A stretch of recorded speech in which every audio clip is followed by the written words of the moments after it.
Vladimir Putin and Russian army against the sovereign and independent country of Ukraine precisely 1 year ago.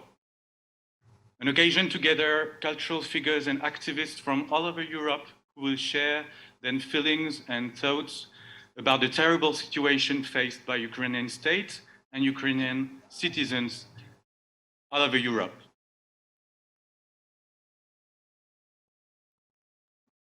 It sounded extremely important for the participants of this event to underline the solidarity that we feel, that they feel about the people of Ukraine.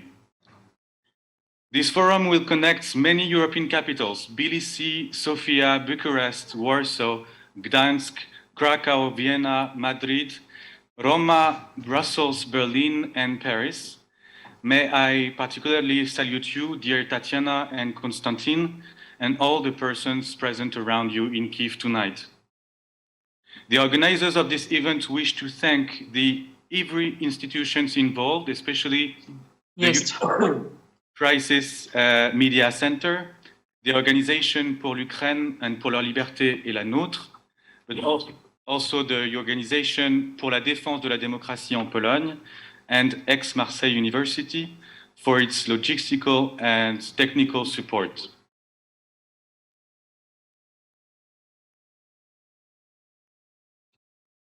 I am Mathieu Lericq, live from Paris, Agency for Artists in Exile. I have the task to lead the forum that will last until 10 p.m., more or less.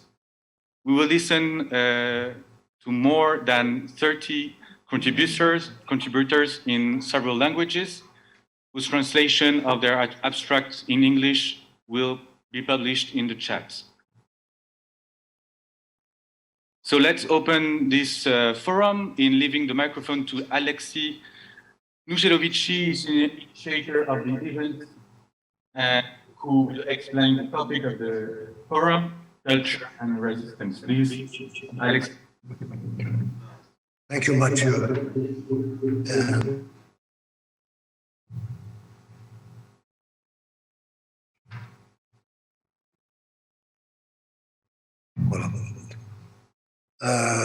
In advance, apologize for all the technical details. Sometimes you can hear strange noises and so on and so forth. It's not easy to be able to have this forum with more than 10 cities and even speakers from Brazil and from the States, so please be indulgent.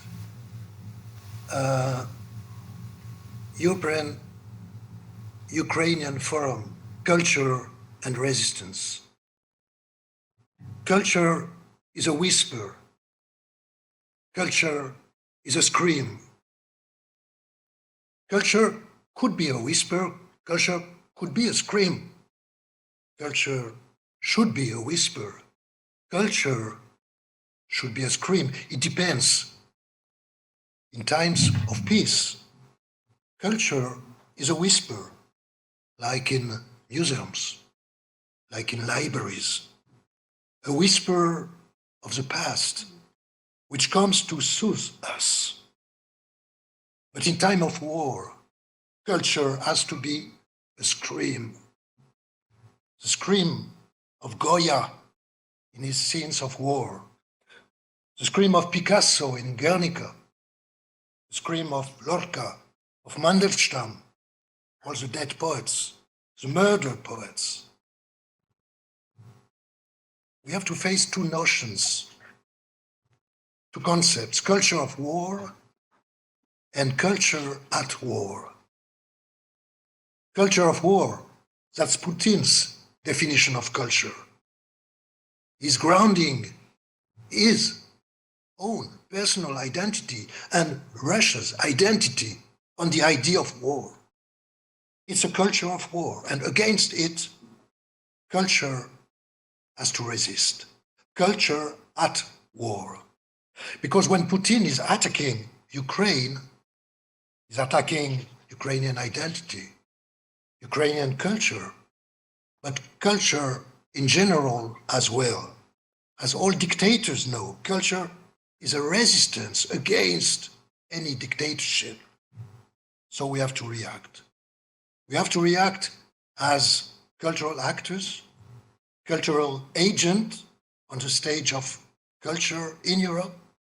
We have to react in support of Ukraine as well as because we are threatened by Putin. That's why a cultural support for Ukraine should not be cosmetic, superficial. Murals in Western cities, Ukrainian music concert, exhibit of Ukrainian artists, they're fine. They may raise awareness by touching individuals, but this kind of individual cultural reaction is not enough. Culture should exert a constant pressure on public opinions, for public opinions to exert pressure on governments. Culture, in times of war, should constantly scream day after day. Do not sleep quietly in your sweet beds, in your sweet dreams. In Ukraine, people are killed, children are deported, cities are destroyed, mass murders, war crimes, genocide. Culture should scream out those words. If the world keeps being blind and deaf, culture is not a private matter. As Hannah Arendt explained, culture is public. It's a common thing, and it creates a common thing, like politics. Like politics. The cultural fight is not along the political and the army fight. It's part of the general fight. Culture is not a private matter. It's a common thing. And culture, it's also what relates the past and the present. Culture is a synonym of memory. And it's because Putin wants to erase Ukrainian and European memory that we, people of culture, we have to recall, to react and to defend culture. Culture is what remains. Culture is then a proof of freedom. We have to act as free people. To borrow Walter Benjamin's image, culture is a fire alarm. There is a fire in Europe now. We have to be alarmed. We have to be the actors of this alarm. It's my pleasure now to give the floor to Constantin Sigov in Kiev. I have to say that I did organize a symposium in December in Aix-en-Provence. Constantin came, and at the end of the symposium, we had this idea of a forum for tonight, for the 24th of February. And I'm very happy that we have been able to do it. Constantin? Bonsoir, добрый вечер. Hello to everybody. I will speak first of all in Ukrainian and then in English. So I think it's very important today to be together. 24 лютого. On the 24th of February, it's of utmost importance to us to congratulate all Ukrainians and Europeans and the citizens of the world with the fact that 141 countries of the UN having voted for the resolution to condemn Russia's aggression and to oblige Russia to immediately pull its army out of the Ukrainian sovereign territory, and all the humanity thus demands this, and the General Declaration of Human Rights adopted in Paris condemns barbarian acts that aggravate the conscience of the humanity. So the humanity is outraged, and Russia is waging a war against the entire humanity, not just with the West, but with the whole family of human beings, including Ukraine. And therefore, we welcome all the civilized world to this forum. For us, for all citizens of Ukraine, all citizens of Europe and of mankind, to notice that 141 country presented and UN voted in favor of a resolution condemning Russia and demanding the immediate withdrawal of troops from Ukraine. Only 6 countries against. So it's not only the West, it's a real human kind. You remember the Universal Declaration of Rights and Freedom adopted in Europe, but addressing all members of human family, I quote, and which condemns barbaric acts and that have outraged the conscience of humanity. In short, Russia's war against Ukraine is an outrage of the conscience of humanity. Russia is at war with humanity, so this conflict is not only with the West, but with the member of the human family and all culture invited today to be together, to express your solidarity. And you are invited to our forum. Most welcome. Всі культури ми запрошуємо до нашого форуму. We invite all cultures of Europe and the world, and I'm glad to give the floor to Sofia Andrukhovych, a writer and author. Prominent writer and very important voice of Kyiv and of Ukraine. Please, to speak, the floor is yours. Дуже дякую. Доброго вечора. Good evening. Про цю країну розташовану в This country, situated in the heart of Europe, was not so famous around the world. It's hard to see a distant territory in the darkness and fog along the borders of the country with an intricate, distorted mirror system. This was always the case. The history of Ukraine is bloody and complicated. Ukrainians are victims of the empire, and the Ukrainian culture did not have the opportunity to develop logically and sustainably as most of the developed countries. However, if we listen carefully to the heartbeats along the ages, along the decennia, we will hear the tempo of the Ukrainian culture. Of course, it's a staccato beat, jumping from nowhere to the development, fluctuating between eras and sonatas. Maybe it's mystery, maybe it's a secret, is in being able to make up fast, to catch up fast. In the modern time, it included all the modern trends into the classical domain in spite of a complicated situation.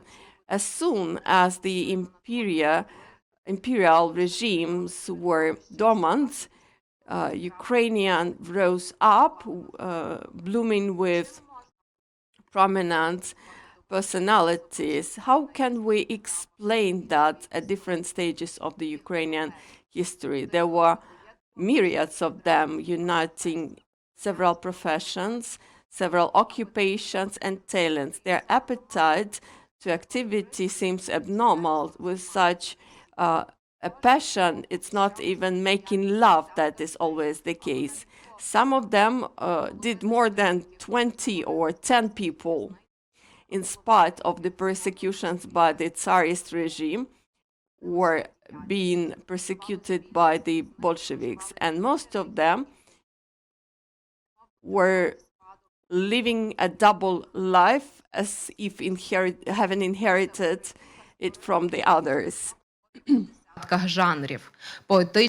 Lesa Ukrainka, a Ukrainian poetess and writer, has created thousands of pages of various literary works, including the Ukrainian folklore. It's still amazing the world. And her mother, Olena Pchilka, was not just a translator, writer, publicist, and a feminist, but she gave birth to one of the core Ukrainian literary persons. And most of the Ukrainian writers had a second profession, like a physicist, an agronomist, a historian, like Mikhailo Dragomanov, for example, who also gathered folklore, was a civic activist and a founder of Ukrainian socialism. Mykola Zerov, who proclaimed the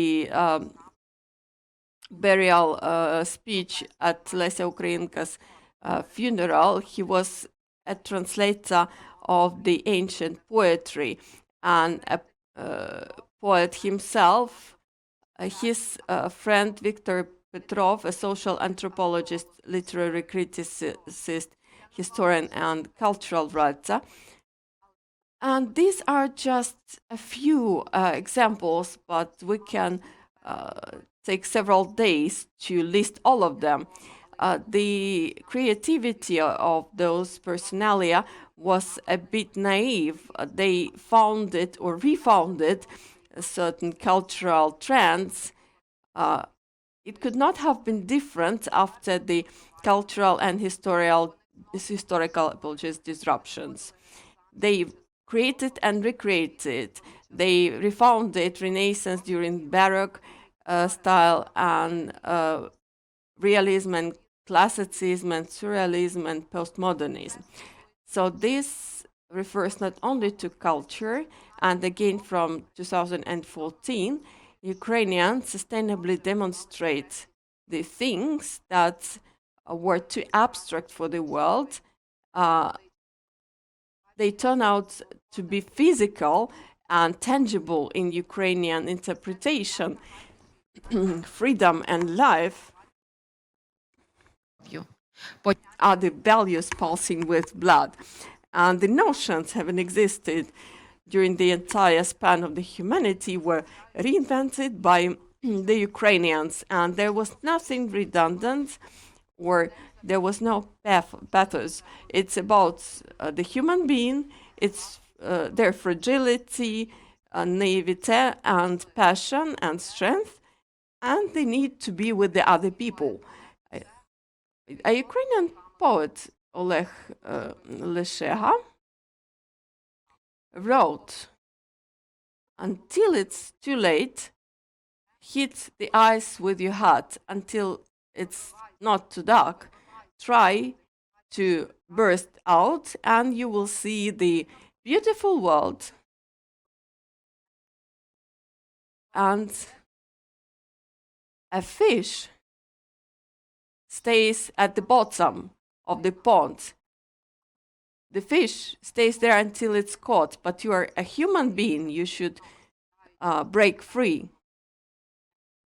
They are scary and dark. They're trying to escape. But you can see that our time is racing by and touching by the hand, and you are abandoned, but you are a personality, you are a human being, you will make it, and until it's too late, keep trying.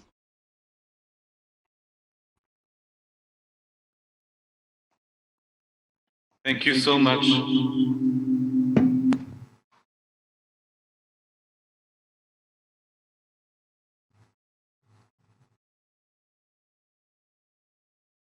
We would like to invite the Ukrainian philosopher and president of PEN Club, Volodymyr Yermolenko. Yes, before this, Constantin, I just wanted to tell everybody that you have the translation into English in the chat, so everyone can more or less understand. Sorry, there is no translation into French, but be careful in the chat so you can follow all what is said in different languages. So now we leave the floor to Volodymyr Yermolenko. Дякую, друзі. Thank you so much for this event and for this international gathering. Merci beaucoup pour cette organisation, pour ce forum international. Vielen Dank. Це всі мови, які я знаю. Я написав короткий текст. I wrote a short text. You can see a summary at the screen, and let's ponder on culture. Undoubtedly, culture is not something that feels comfortable at the time of war.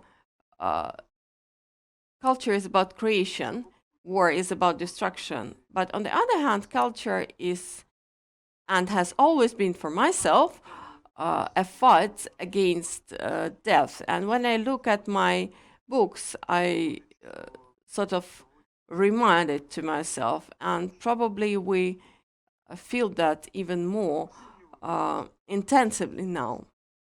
Of course, war is a meeting with death, but it's also a fight against your own pain, and not everyone wins. It's hard to win this fight, but the culture emerges when you communicate with this pain, when you do not pretend that the world is smooth and glamorous and scratchless.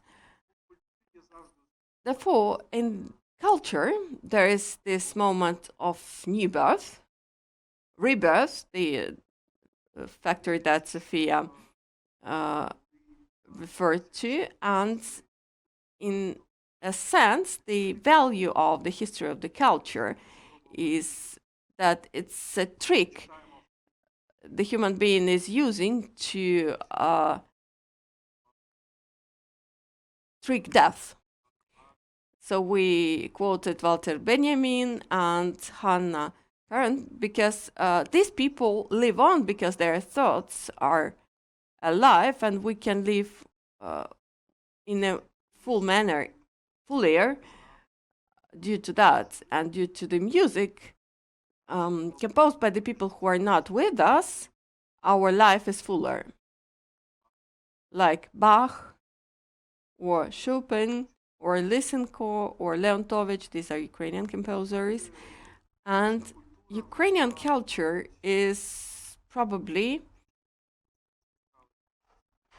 facing this abrupt and violent death more than the other cultures. When we look at our writers and artists, many of them died young. For example, Valerian Podmohylny, he created his novel City, Misto, when he was actually 26, and then he was killed. Mykola Khvelyovy took his life in 1933, a year of Soviet persecution.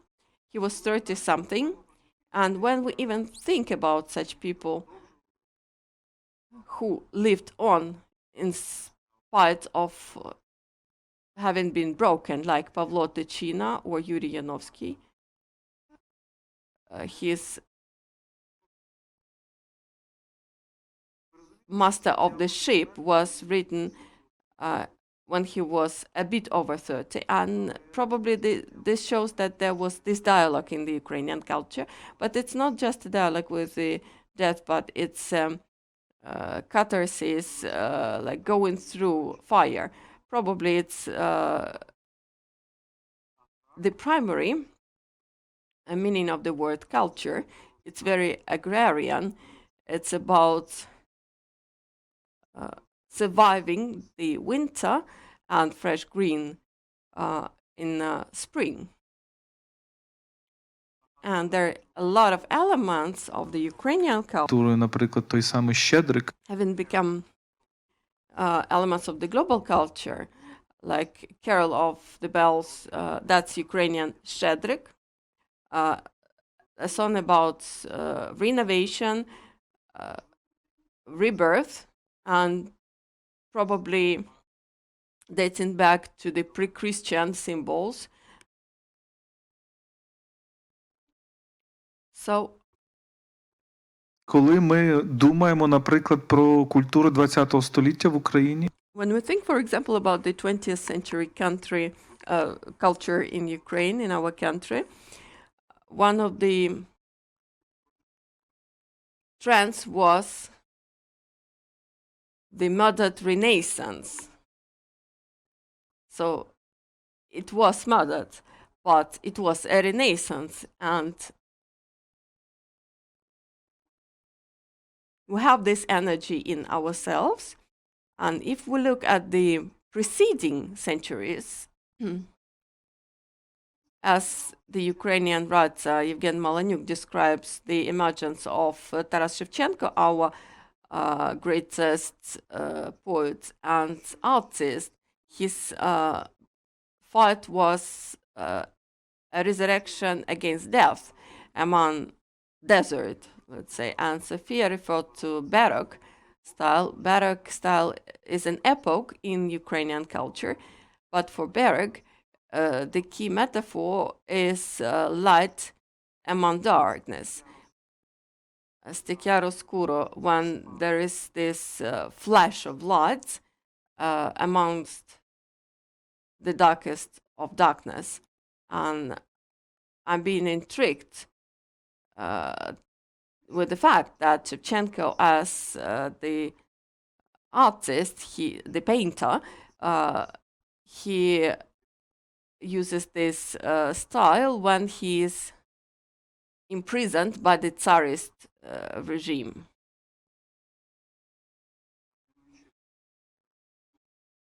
Painting in the chiaroscuro style, depicting the people surrounding him.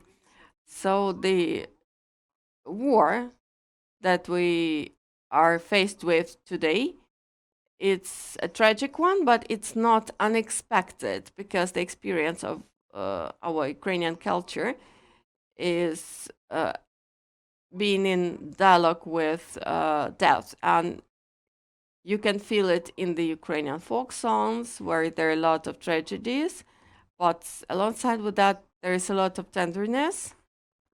ми такими димінутивними. And death is always diminished, let's say.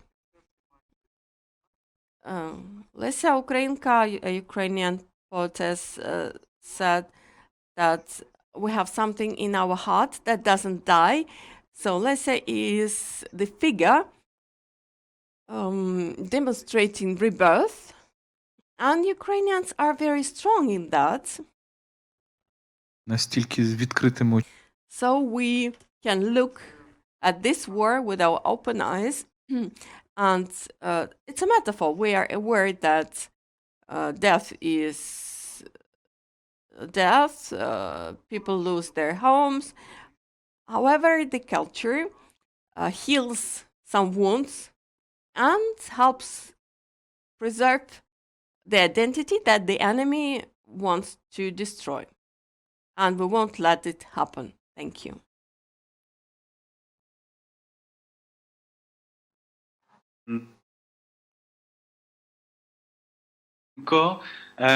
Now we will pass to a musical moment here in Paris with Léonie Lyonceau, who is a Ukrainian refugee here, and she will interpret a song called Ukraina, by Taras Petrenenko, if I pronounce this well. So we will leave her the floor for about 10 minutes, because there will be the song, and afterwards a flutist will interpret another music, as I was called. So let's start with the music now.